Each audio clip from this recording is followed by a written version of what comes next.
Welcome back to my channel, The Ancient Game Ninja. We already did a walkthrough of Dragon Warrior, but today we're going to do something a little different. Just going to do a review and talk about Dragon Warrior 1. I was about 8 years old and I went over to my friend's house and his dad was actually playing this game, and it just sucked me in. It was a lot about numbers, and it was a knight and knightly times and armor and swords and weapons and monsters, kings and princesses, and it was just something that really I'll always remember. Now, now that I've played, a lifetime of RPGs, with Dragon Warrior being the first one, you look at it and it's very simplistic in today's world, and you know, if you'd never played Dragon Warrior and didn't have the nostalgia for it, it might not be something that really draws you in. However, even though I can say it's not my favorite game, I've probably played through it more times than just about any RPG out of all of them.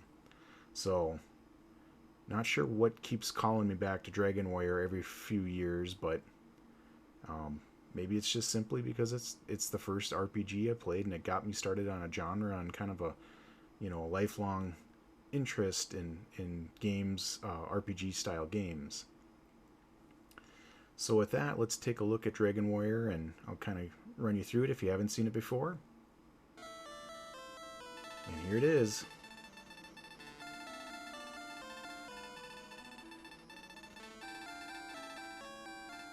Now you'll notice that Dragon Warrior kind of it kind of feels like an old PC game on a NES.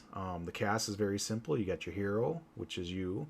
You got the king. You got the princess, and you got Dragon Lord, who will be showing up here in a moment. But basically, as a one-person party, the hero is just kind of a all-in-one. He's part cleric, part fighter, part mage, kind of all wrapped in one. So he's proficient in all them things. But the just a one-man party, the jack of all trades, really.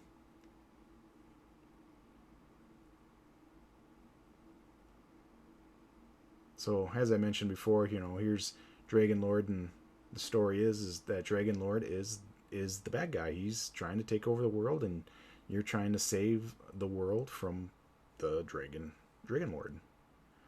Now, one of the things that always kind of got me in this game, that I always thought was um, just kind of had the right ambiance to it, was the fact that it's in this old English, thy hit points, and um, kind of speaks that way, and it just kind of draws you in. These old games didn't have much for graphics, and they didn't have much for gameplay, so it forced you to kind of have a little bit more imagination. But even then, I look back, and I just love the tiles, like the city tiles, like here. Just the way it looks is very nostalgic to me. It's very basic, the black borders around the cities and towns and castles and stuff like that. Another kind of neat feature was when you went into dungeons, you didn't have a sight radius, so you had to cast a spell to see what you're doing, or use a torch. I think, if I remember right, Ultima kind of had that going too. I could be wrong. I haven't played Ultima as much as I did Dragon Warrior. It's on my list, so we'll have to see if I'm right, if my memory serves me right. The One of the things you'll notice about Dragon Warrior is it really kind of is a basic game. The mathematics of it are pretty basic. The story is pretty basic. It's a classic story, but it's just kind of the generic RPG, if you will. It's looking back, comparing it to all the other games I've played, other than I've got a lot of nostalgia for it, there's nothing that stands out specifically, I guess. I mean, I do enjoy the tiles, but everything's very basic, and um, just very simple, and maybe that's why I like it so much. I don't know. As far as monsters in Dragon Warrior, they're kind of classic. You got your slimes here, and I gotta laugh. Basically the sprites that were drawn for this game are very basic. Now, I have almost zero art skill whatsoever, but some of these I feel like I could draw, and you know, they, like I said, it forces you to kind of more imagination, because the graphics and the sprites aren't, you know, really crazy. You get some goofy ones like Ghost here. He's got his tongue sticking out. I always thought that was strange. You've got, you know, the mage. You know, things like a scorpion. Pretty. I mean, everything was so basic looking. A werewolf or a wolf. And the skeleton I always laughed at. I always thought that sprite was so basic. And I always laughed at the knight too with the pink mohawk. The color palette was very simple. They reused a lot of the same sprites, you know, for just by recoloring them. The wyvern always made me laugh because he has this goofy smile, and of course, you know, it wouldn't be Dragon Warrior if you didn't have the metal slime, and that kind of introduced this concept of a monster that is hard to kill. Usually because they flee. Like as soon as you're starting to get an edge on them, they flee on you. So it's kind of a little bit of luck based around it. But if you manage to beat them, the experience or the gold that was rewarded from that monster was just great. So, you know, there's a lot of monsters and a lot of RPGs that kind of follow that classic formula. And the metal slime is the first time I saw it. And of course, it wouldn't be Dragon Warrior if there wasn't dragons. The one thing I have to say is Dragon Warrior, even if you're an experienced player, can be kind of rough. And here I'm level 15 and it should be going good, but I just could not edge the dragon out, and boom, got me. So I just went back down. I didn't even level up and just basically went to the same fight. Had a totally different result, and it, you know, so there's a little bit of luck in Dragon Warrior. You know, the one thing that I've kind of noticed playing through it is the monsters that you fight can really run you out based on kind of luck. Like if they get a sleep on you, or you can't run, or like this one here, I got an encounter when I was too low on HP, so it was my own fault. Got slept and done. Here I just decided I didn't want to fight these guys. These guys are kind of a pain. They were just too hard. They're not worth it for the experience, so I'm trying to run, but I just cannot run.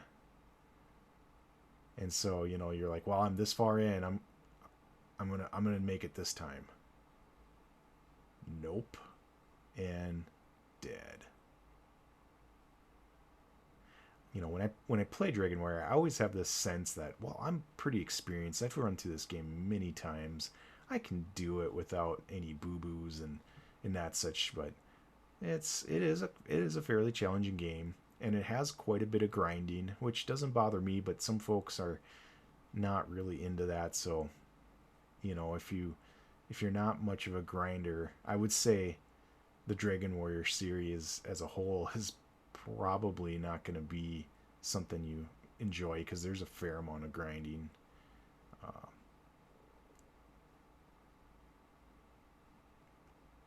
Once again here, you know, just another bad roll of the dice.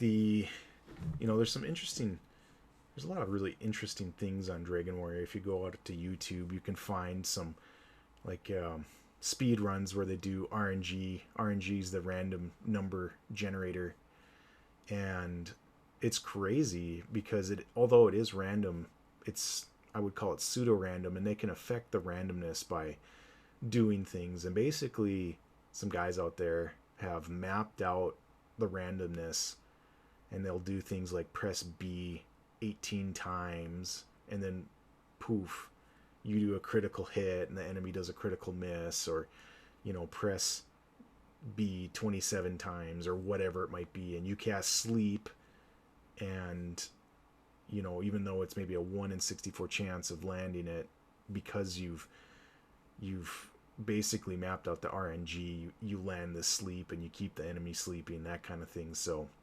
it's kind of interesting, you know, to watch, to see this, where they basically just run the game out, and basically control the game by knowing and understanding how the different button inputs can affect uh, the RNG, the randomness of the game.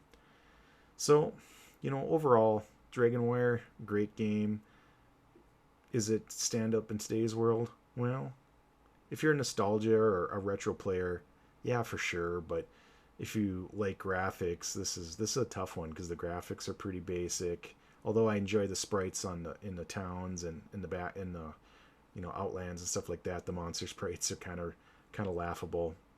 But my biggest recommendation for playing Dragon Warrior would be just because it gets you into 2 and 3 and further, and it's a great series. So play 1 to get an understanding. Well, thanks for coming to my video, and I hope you enjoyed it. I've got more stuff coming at some point, so everyone have a good day, and I look forward to posting more videos. Catch you later.